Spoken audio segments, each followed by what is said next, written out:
May 1966, Long Binh, Vietnam. 120 Australian soldiers walk into a command briefing room where a United States Army colonel is already standing in front of a large table covered with maps of Phuoc Tuy province.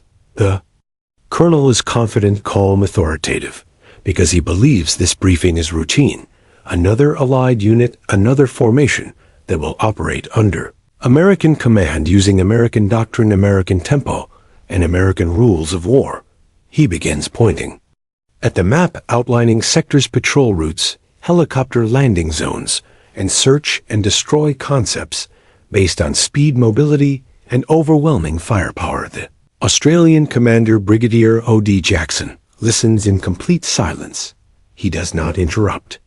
He does not argue. He does not object.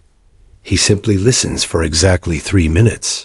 Then he stands up calmly, gathers his maps, nods to his officers, and begins walking toward the door. The American colonel is stunned. His voice carries confusion mixed with authority as he calls out, "Brigadier, where are you going?" The operational briefing is not finished. Jackson stops at the doorway. He turns around and delivers 3 words that will echo through allied command channels for the next 5 years. "We do not comply." And with that, the Australians leave the room.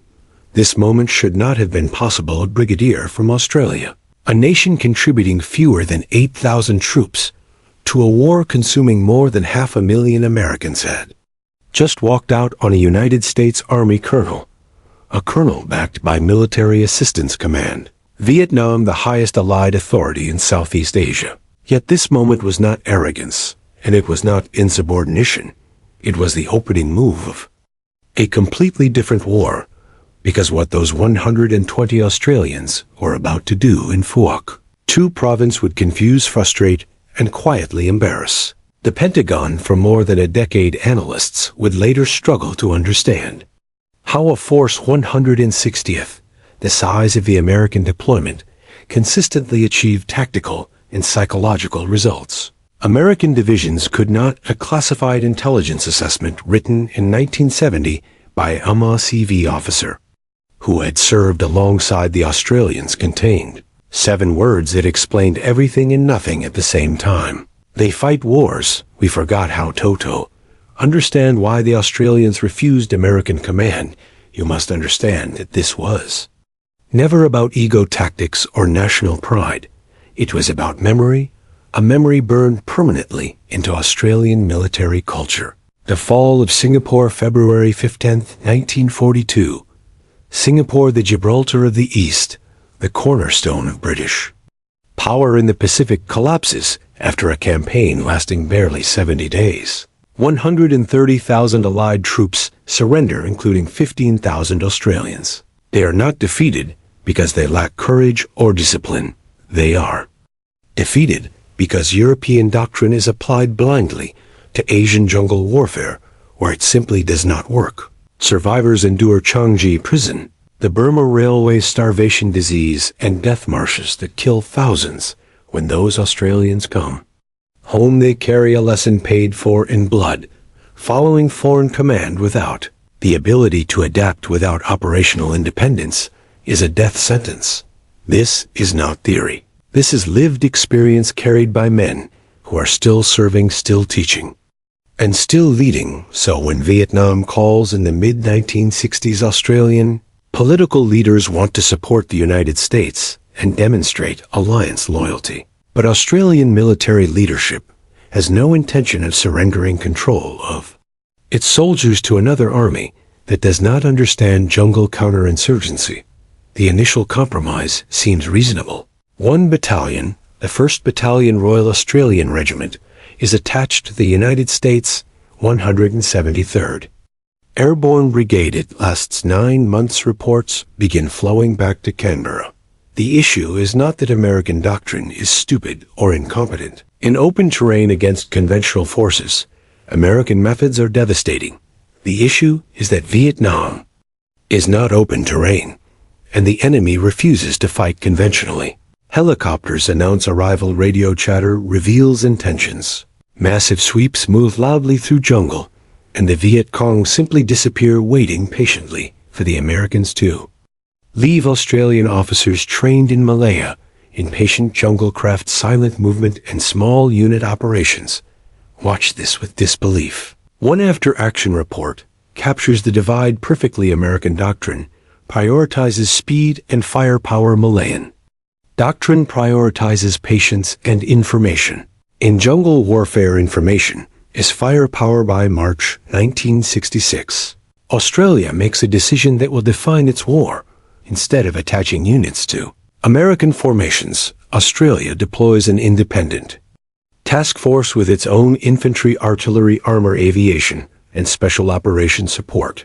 Most importantly, it has its own area of responsibility and answers only to Canberra. That area is Phuoc Tuy province, chosen deliberately, coastal, accessible by sea, isolated from major American operations, and perfectly suited to population-focused counterinsurgency. The Americans suggest border regions. The Australians politely decline. They want a province they can control completely, not temporarily. The Australian base at Nui Dat is constructed. The difference becomes immediately visible.